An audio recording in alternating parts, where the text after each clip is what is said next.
ओम नमोर्यंताणं नमो सिद्धाणं नमो आर्याणं नमो वज्रायाणं नमो लोहे सव्वसाहुणं। मंगलम भगवान वीरो मंगलम गौतमो गणी मंगलम कुंद कुंदार्यो जैनधर्मोस्तु मंगलम। ओंकार बिंदु संयुक्तम नित्यं जायन्ति योगिनां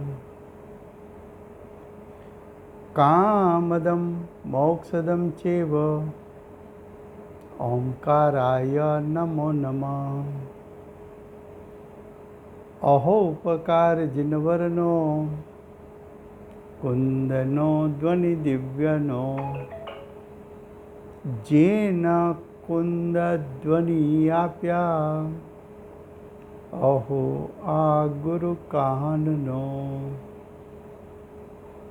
तुझ ज्ञान ध्यान नो रंग अमया दर्श रहो ओ शिव पद तक तुझ संग माता हाथ ग्रह। आ अष्टपाहुर नामનું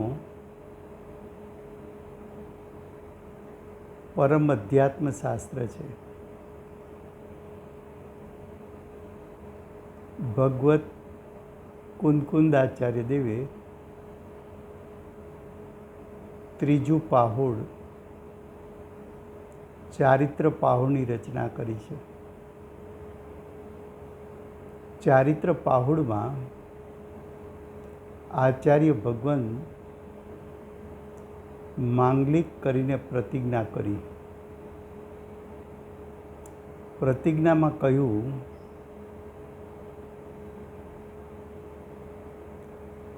કે હું ચારિત્ર પાહુની રચના કરીશ। ચારિત્ર પાહુડમાં ચારિત્ર કોને કહ્યું? તો કે જે ચારિત્રની આરાધનાથી મોક્ષની પ્રાપ્તિ થાય એને હું ચારિત્ર કહું છું। ચારિત્ર બે પ્રકારનું છે, સમ્યક ચરણ ચારિત્ર અને સંયમ ચરણ ચારિત્ર। એમાં સંયમ ચરણ ચારિત્રનો વિષય ચાલે છે। સંયમ ચરણ ચારિત્ર બે પ્રકારનું છે, સાગાર સંયમ ચરણ ચારિત્ર, અનાગાર સંયમ ચરણ ચારિત્ર। એમાંથી સાગાર સંયમ ચરણ ચારિત્ર ચાલે છે। સાગાર સંયમ ચરણ ચારિત્ર શ્રાવકની દશામાં હોય છે। શ્રાવકના પરિણામ બે પ્રકારના છે, વ્રતોનું પાલન કરવું અને પડિમાનું પાલન કરવું। પ્રથમ વ્રતોનું પાલન આવે છે। 12 પ્રકારના વ્રત શ્રાવક દશામાં। ત્યાર પછી શ્રાવક પંચમ ગુણસ્થાનમાં શુદ્ધિની વૃદ્ધિ કરતો અને મુનિપણું ગ્રહણ કરવાની ભાવના એને વ્યક્ત કરતો મુનિપણું પ્રગટ કરવાની તૈયારી કરે છે। એની તૈયારી સ્વરૂપે શ્રાવક 11 પડિમાનું પાલન કરે છે।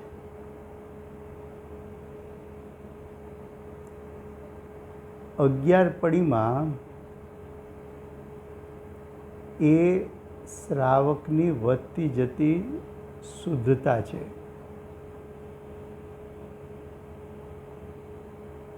વધતું જતું શ્રાવકપણાનું પદમાં વધવાપણું છે. એમાં 4 પરિમાણનો વિષય ચાલ્યો છે. પ્રથમ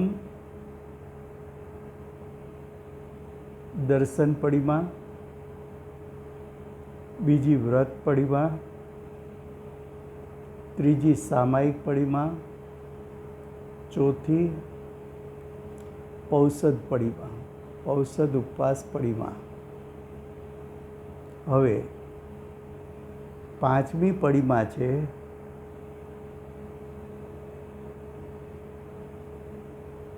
સચિત વિરતિ પ્રતિમા. સચિત વિરતિ પડીમાં.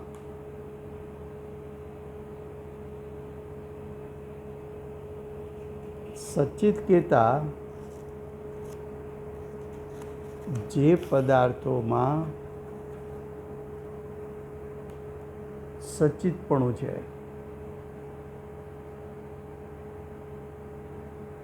એવા જીવો પ્રત્યે દયાળુ થઈને શ્રાવક પોતાનું જીવન વિતાવે છે.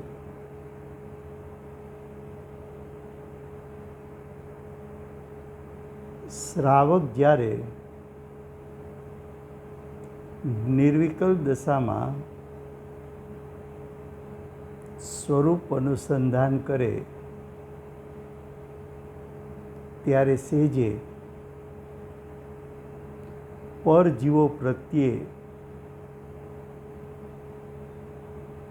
દયાનું પાલન સહેજે થાય છે, કરવું પડતું નથી.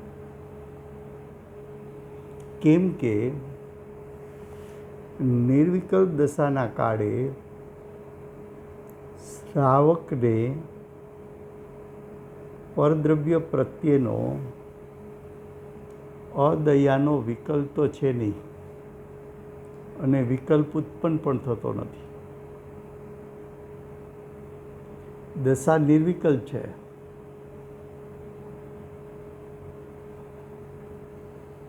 શ્રાવકે મિથ્યાત્વ સહિત 2 કસાયનો ત્યાગ કર્યો હોવાથી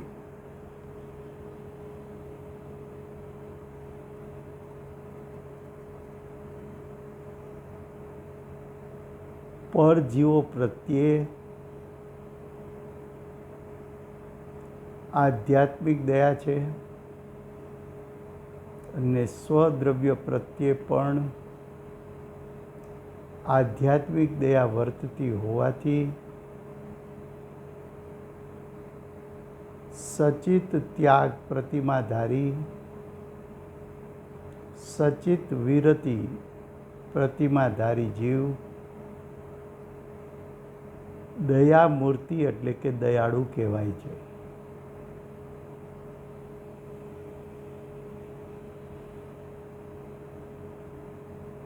પરજીવો પ્રત્યેનો દયા કે અદયા, પરજીવો પ્રત્યેનો શુભ ભાવ કે અશુભ ભાવ જેને ત્યાગી દીધો છે અને શ્રાવકને પોતાનું પણ ભાવ મરણ કરવું નથી. માટે શ્રાવક સ્વ પ્રત્યે ને પર પ્રત્યે દયામૂર્તિ થઈને, દયાળુ થઈને સવિકલ્પ દશામાં જ્યારે આવે છે ત્યારે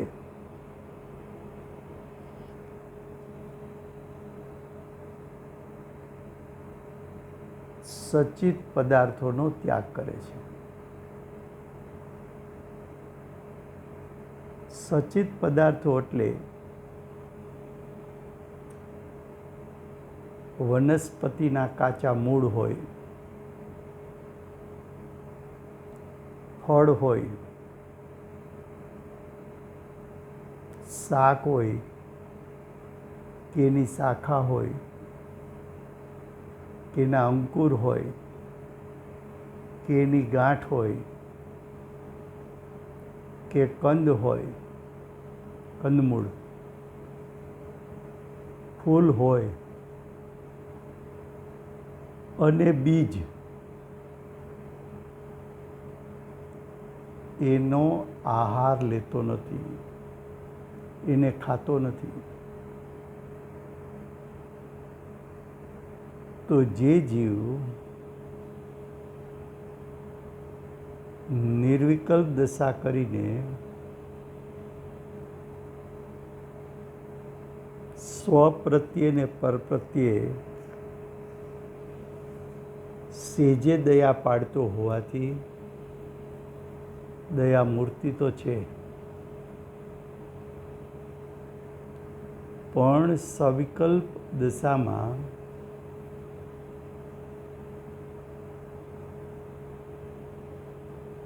નિર્વિકલ્પ દશા છૂટતા અને સવિકલ્પ દશા પ્રાપ્ત થતા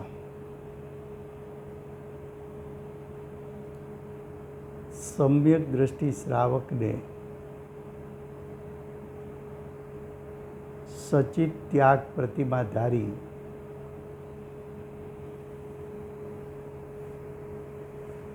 આ પદ સેજે પ્રગટ થયું છે.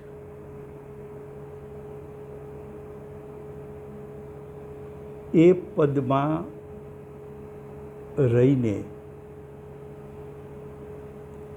સવિકલ્પ દશામાં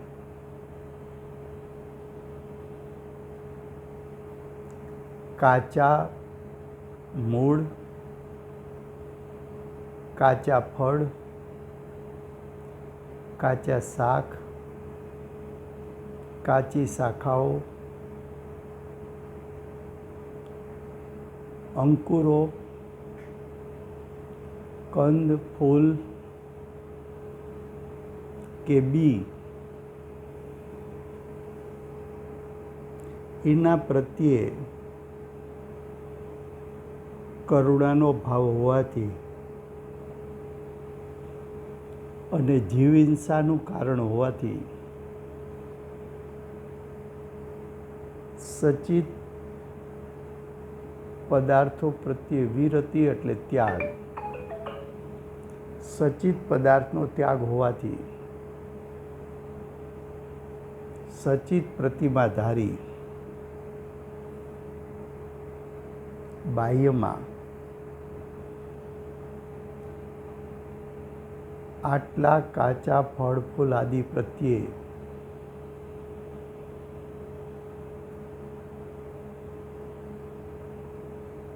ત્યાગનો ભાવ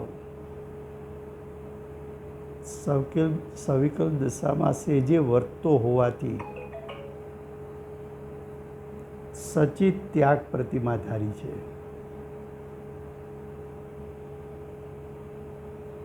આ સચિત વિરતિ પ્રતિમાધારી જે છે એ જો કાચા મૂળ, ફળ, શાક, શાખા વગેરે ગ્રહણ કરે તો એ અશુભ ભાવ છે. તો આવા અશુભ ભાવનો એને ત્યાગ વર્તે છે.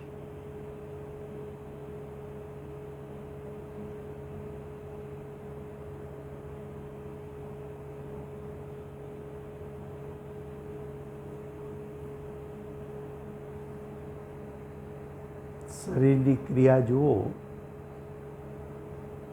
તો પંચમ ગુણસ્થાનવર્તી શ્રાવક કે જેમણે સચિત ત્યાગ પ્રતિમા ધારણ કરી છે એની શરીરની કોઈ ચેષ્ટા એવી નહીં હોય કે જેમના નિમિત્તે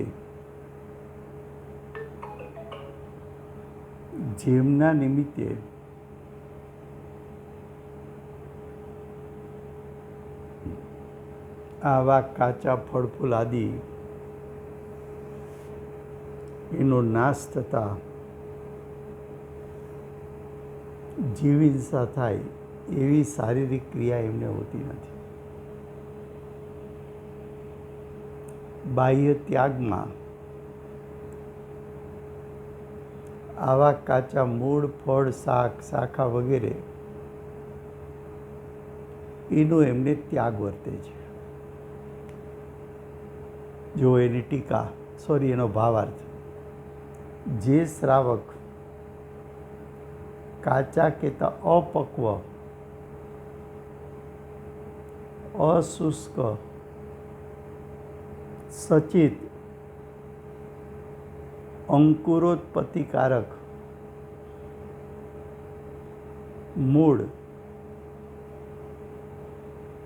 ફળ, શાક, ડાળી, કુંપળ, જમીન કંદ એટલે કંદમૂળ, ફૂલ અને બીજ વગેરે ખાતો નથી તથા સચિત પાણી એટલે કાચું પાણી પણ ગરમ કરીને પીવે છે.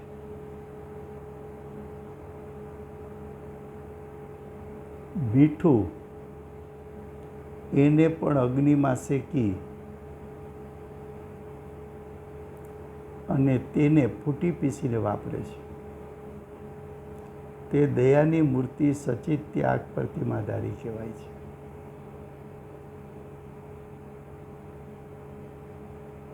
આ જે મૂળ છે, ફળ છે, કંદ છે, એ બધા વનસ્પતિના કુલ 8 પ્રકારના અંગ થાય છે. મૂળ એનું એક અંગ કહેવાય. થડ છે, શાખાઓ છે, એની પેટા ડાળીઓ છે, એના ઉપર આવેલા ફળ, ફૂલ, પાન છે, એ બધું વનસ્પતિના 8 અંગમાં સમાય છે. આવા 8 અંગમાંથી કોઈ વનસ્પતિને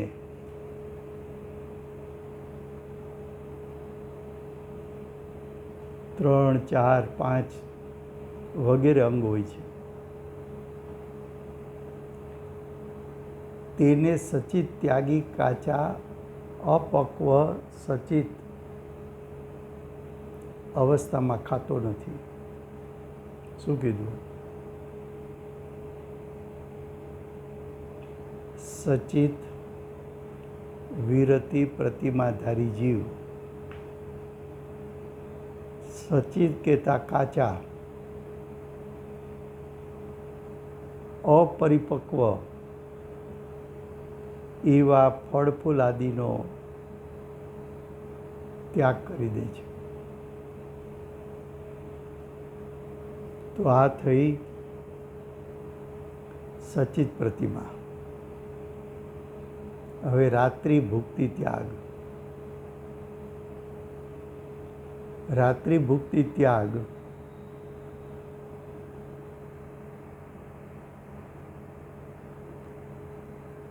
એના 2 અર્થ થાય છે. રાત્રિ ભુક્તિ ત્યાગનો એક અર્થ એવો કરાય છે કે રાત્રિ ભોજન ત્યાગ.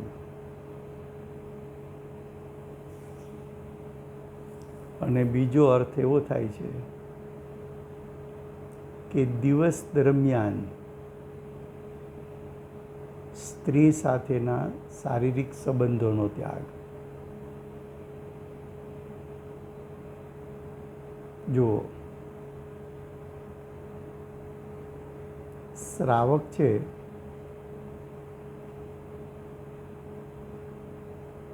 એને જ્યારે 12 પ્રકારના વ્રત લીધા, એમાં ચોથું અણુવ્રત લીધું, એ ચોથા અણુવ્રતમાં બ્રહ્મચર્યનું પાલન એટલે શું?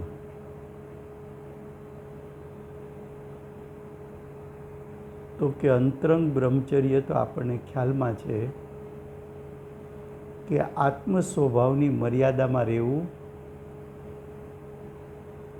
આત્મ સ્વભાવની મર્યાદાથી બહાર નીકળીને એટલે કે વિકલ્પ ઉત્પન્ન કરવા, જ્ઞાયકના દ્રવ્ય ક્ષેત્ર કાળ ભાવમાં રહીને જ્ઞાયકનું આરાધન કરીને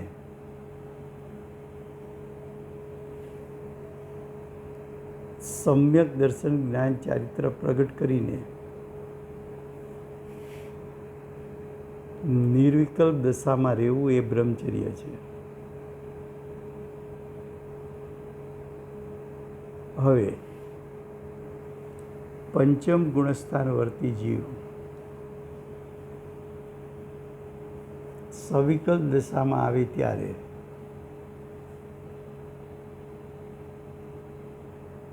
સ્ત્રી પ્રત્યેનો રાગ ભાવ, તો કે પંચમ ગુણસ્થાન વર્તી શ્રાવક હોવાથી, અણુવ્રતનો પાલક હોવાથી બ્રહ્મચર્ય પાલનમાં પરસ્ત્રી સાથેના સંબંધો એનો ત્યાગ વર્તે છે. પણ સ્વસ્ત્રી છે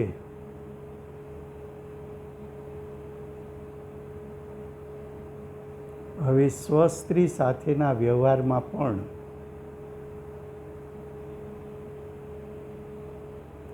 રાત્રિ ભુક્તિ ત્યાગ પડીમાનો પાલક થાય તો દિવસ દરમિયાન સ્ત્રી સાથેના શારીરિક સંબંધોનો એને ત્યાગ વર્તે છે, એવો એક અર્થ કર્યો છે. ને બીજો અર્થ કર્યો છે કે રાત્રિ દરમિયાન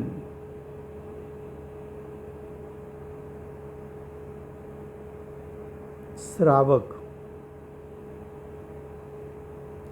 અન્નનો ત્યાગ કરે, દાળ ભાતનો ત્યાગ કરે, પાનનો ત્યાગ કરે, દૂધ જળ પ્રવાહી પદાર્થોનો ત્યાગ કરે,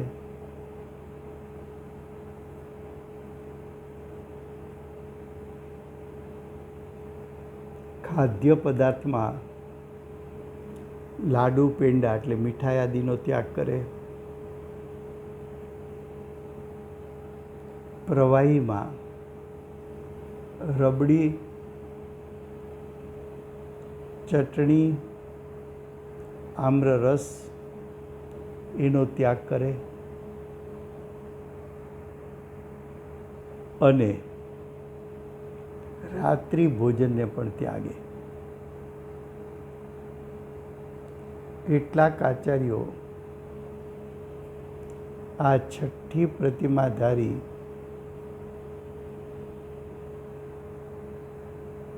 દિવસે મૈથુન ત્યાગી પણ કહ્યા છે.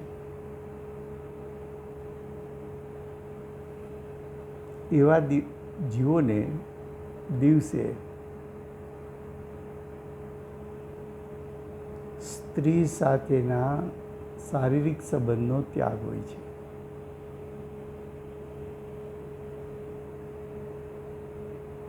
હવે રાત્રિ ભુક્તિ ત્યાગ એમાં નિશ્ચયપૂર્વકનો વ્યવહાર એટલે શું? તો કે રાત્રિ ભુક્તિ ત્યાગ એમાં નિશ્ચય સાથેનો વ્યવહાર એટલે પંચમ ગુણસ્થાન વર્તી જીવ જેટલું વધુમાં વધુ સમય જ્ઞાયકમાં સ્થિરતા કરે તો ભાવ મરણ થતું નથી.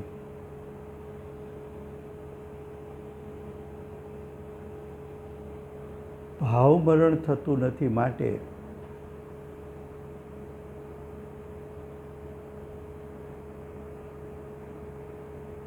સ્વભાવ સ્થિરતાને કારણે જીવો પ્રત્યે સહજ અનુકંપાનો ભાવ હોવાથી જો બ્રહ્મચર્યનું પાલન કરવામાં ના આવે તો એમાં જીવોની પણ હિંસા કઈ છે.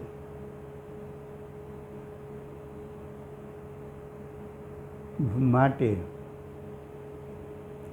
પંચમ ગુણસ્થાન વર્તી શ્રાવક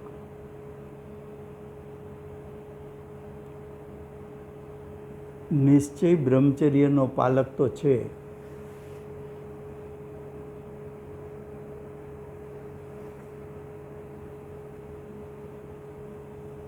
પણ વ્યવહારમાં પણ સ્ત્રી પ્રત્યેનો રાગ છૂટી જવાથી શરીર સંબંધી ભોગવટાના ભાવોનો અભાવ થયો હોવાથી એવા અશુભ ભાવોનો ત્યાગ વર્તે છે. એવા અશુભ ભાવોનો ત્યાગ વર્તે છે. એ અશુભ ભાવોના ત્યાગમાં પરસ્ત્રી સાથેના શારીરિક સંબંધો એના પ્રત્યે વિરક્તિનો ભાવ છે.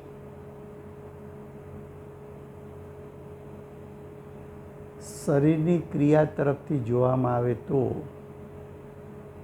શ્રાવક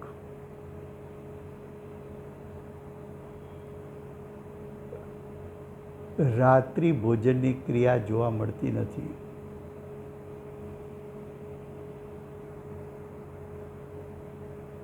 દિવસ દરમિયાન સ્ત્રી સંગ જોવા મળતો નથી.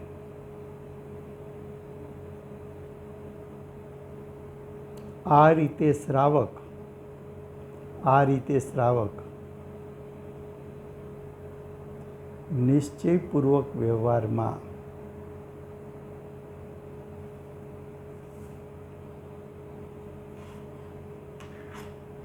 રાત્રિ ભુક્તિ ત્યાગ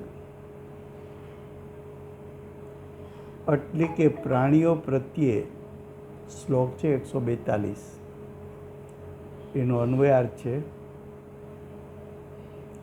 પ્રાણીઓ પ્રત્યે, પ્રાણી એટલે 10 પ્રકારના દ્રવ્ય પ્રાણ છે. એમાં એકેન્દ્રી, બેઇન્દ્રી, ત્રણેન્દ્રી, ચારેન્દ્રી, પંચેન્દ્રી, સંઘની અસંઘની જીવોને એના જન્મના સ્થાન પ્રમાણે પ્રાણોની પ્રાપ્તિ થઈ છે.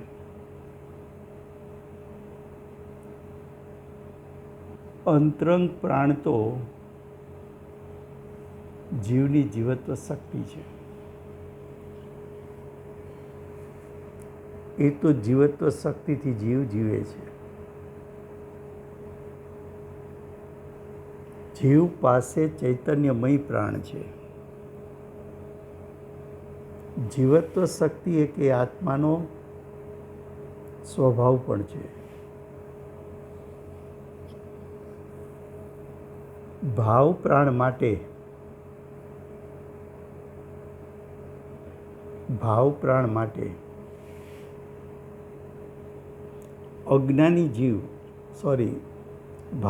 માટે જ્ઞાની શ્રાવક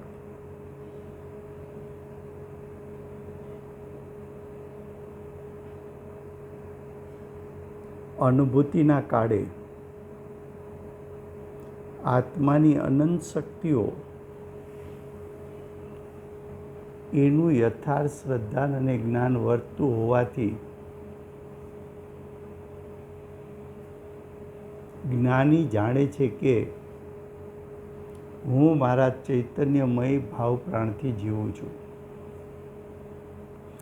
અને ચૈતન્યમય ભાવ પ્રાણ મારી ત્રિકાળ શુદ્ધ જીવત્વ શક્તિમાંથી પ્રગટ થાય છે.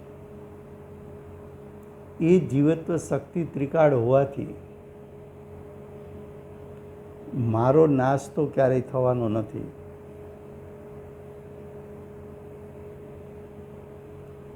એવું શ્રદ્ધાન અને જ્ઞાન વર્તું હોવાથી સ્વના ભાવ પ્રાણ પ્રત્યે રાત્રિ ભુક્તિ ત્યાગ તો વર્તે છે, પણ આવા જ્ઞાની જીવને સવિકલ દશામાં પણ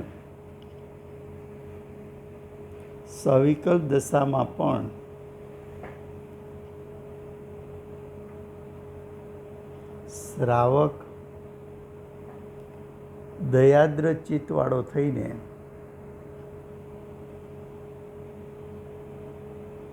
રાત્રિ ભોજનનો ત્યાગી થઈને રાત્રે કઈ કઈ વસ્તુ ખાતો નથી, કઈ કઈ વસ્તુઓનો ત્યાગ વર્તે છે, તો કે પ્રવાહી પદાર્થો, દરેક પ્રકારના પીણા,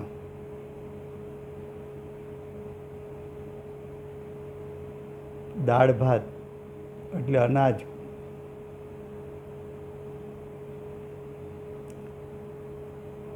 દ્રાક્ષાદી એટલે ફળ, દૂધ એટલે પ્રવાહી વસ્તુ,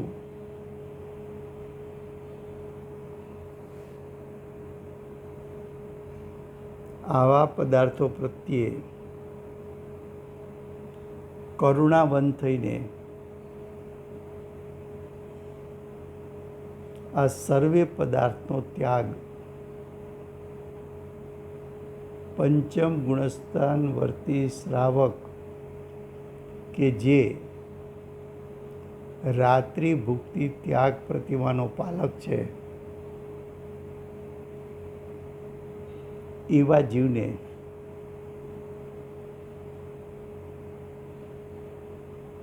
રાત્રિના ભોજનનો ત્યાગ છે અને દિવસ દરમિયાન સ્વસ્ત્રી સાથે શારીરિક સંબંધનો પણ ત્યાગ વર્તે છે. તો આ થઈ રાત્રિ ભુક્તિ ત્યાગ.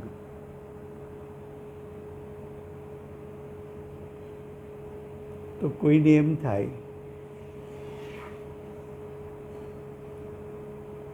કે આ રાત્રિ ભુક્તિ ત્યાગ શા માટે બતાવ્યો? તો કે જો આવી રાત્રિ ભુક્તિ ત્યાગ ન હોય તો એ શ્રાવક છઠ્ઠી પ્રતિમાનો ધારક નથી, અને જો છઠ્ઠી પ્રતિમાનો ધારક ન હોય તો એને 7, 8, 9, 10 અને 11 પ્રતિમાઓ પડિમાઓ પ્રગટ થતી નથી. હવે 7મી પડિમા કે છે કે હવે શ્રાવકના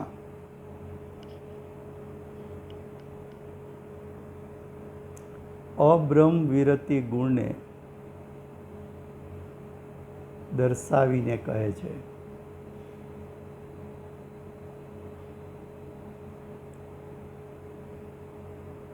અબ્રહ્મ વિરતિ, અબ્રહ્મચર્યનો ત્યાગ એટલે કે બ્રહ્મચર્યનું પાલન. જો છઠ્ઠી પડિમા સુધી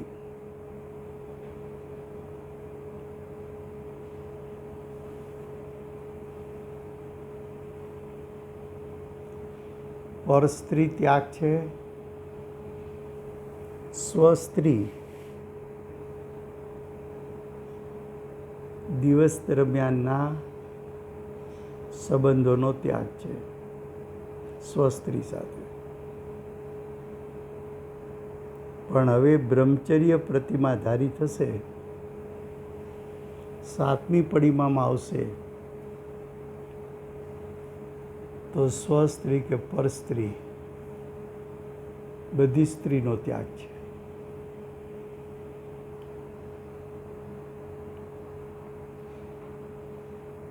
તો કોઈને એવો વિકલ્પ આવે કે સ્ત્રી તો સ્ત્રી છે, તો પેલા સ્વસ્ત્રીનો ત્યાગ ન કયો અને પ્રથમ પરસ્ત્રીનો ત્યાગ શું કામ કયો?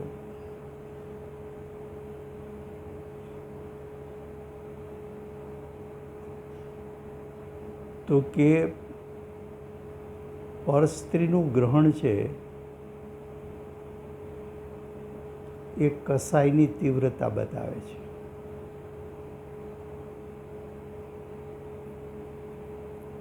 તો કસાયની તીવ્રતા જે છે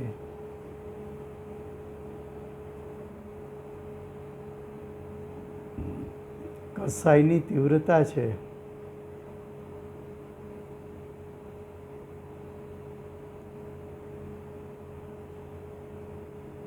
એનો પહેલો ત્યાગ હોય. સૌથી જે કસાય વિશેષ હોય એનો પહેલો ત્યાગ હોય. હવે સ્વસ્ત્રીમાં પણ 6ઠ્ઠી પડીમામાં એક નિયમ બતાવ્યો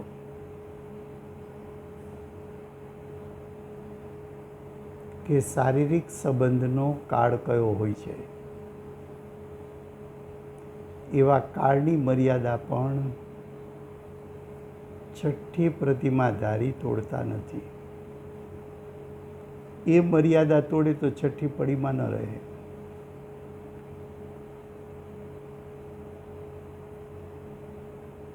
તો 6ઠ્ઠી પડીમામાં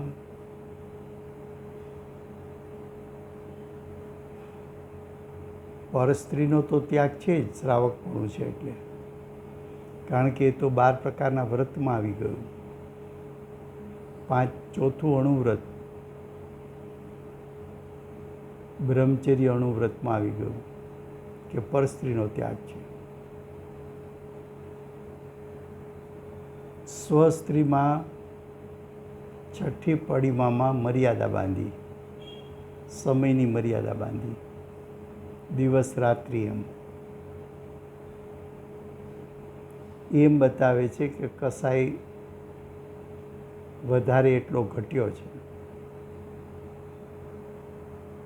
હવે 6 પડીમાનું પાલન કરીને આવ્યો અને 7મી પડીમામાં આવ્યો.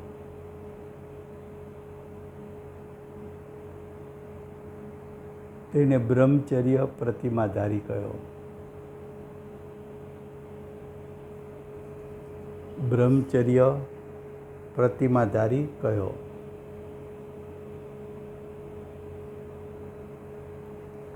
એટલે કે બ્રહ્મચર્યનો પાલક છે. હવે જો ગાથા 143 પહેલાં એ વાંચીએ છીએ, એનો શ્લોક 143 વાંચીએ છીએ,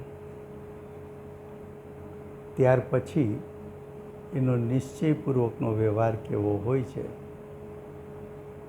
અન્વયાર્થ: જે શરીરને રજો વીર્યરૂપ મળથી ઉત્પન્ન મલિનતાના કારણરૂપ મળમૂત્ર આદિ વેવડાવનારું દુર્ગંધવાળું અને ગ્લાનિયુક્ત જોઈને કામની એટલે કામ સેવનથી વિરમે છે, એટલે કે કામ સેવનને ત્યાગે છે, તે બ્રહ્મચારી અર્થાત બ્રહ્મચર્ય પ્રતિમાધારી છે. શું કહ્યું?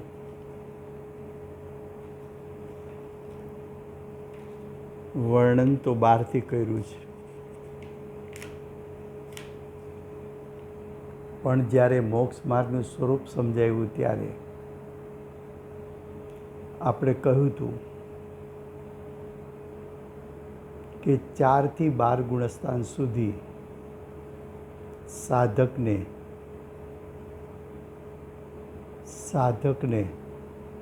નિશ્ચયપૂર્વકનો વ્યવહાર હોય છે. જે ગાથામાં નિશ્ચયની વાત કરી હોય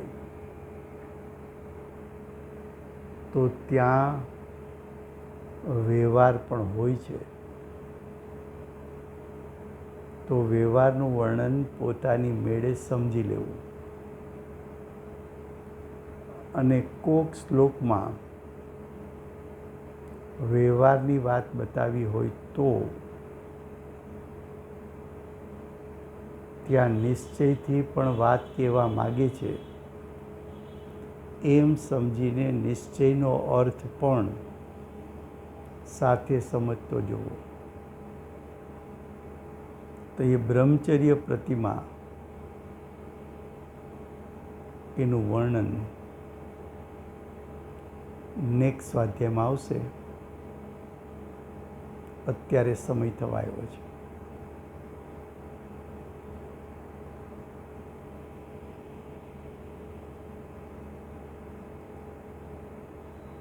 અગિયાર પડિમાનો યથાર્થ ઉપદેશદાતા દિવ્ય ધ્વનિના દાતાર શ્રી સિમંદર ભગવાનનો જય. 11 પડિમાનું શાસ્ત્ર દ્વારા સ્વરૂપ સમજાવનાર શ્રી કુંકુંદાચાર્ય દેવનો જય. વર્તમાન કાળે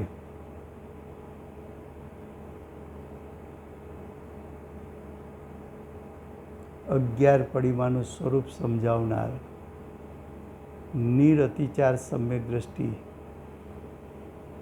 પરમ કૃપાળુ શ્રી સદગુરુદેવનો જય.